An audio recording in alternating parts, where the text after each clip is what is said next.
आजिर express खबर उपरे। राज्य में हाड़भंगा शीतरे लागिला ब्रेक। मेघाच्छन्न आकाश प्रभाव में बढ़िला राति तापमात्रा। बादल हटिले आजिठु बढ़िबो शीत। रिलायंस फाउंडेशन छात्रवृत्ति ओडिशार 127 मनोनीत प्रत्येक स्नातकंकु 2 लाख एवं पीजी छात्र छात्री को मिलिबो 6 लाख टंका। 20 कोटी टंकार साइबर ठकेई। अंतरराज्य गैंग रो 12 गिरफ। पुणी आम बस रे लागिला निया। पटिया आम बस डिपो रे अग्निकांड। विराटंको विशाल रेकर्ड। द्रुततम 28,000 रन पूरण करिबारे विश्वर प्रथम बैटर। 17 रु ओडिशा दे चलिबो 6 नुआ ट्रेन। एथिरे अछि 4 नुआ अमृत भारत एक्सप्रेस। भुवनेश्वर दुर्दांत अपराधी निरंजन स्वाई नंडा गिरफ। नंडांकु धौली थाना पुलिस गिरफ करिछि। 78 मामला रे जड़ित।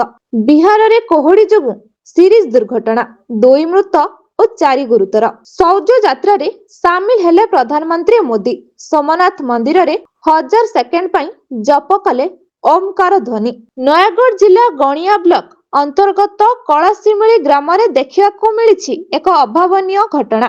निज जन्म कला मां को तंटी चिपी हत्या कला पुओ।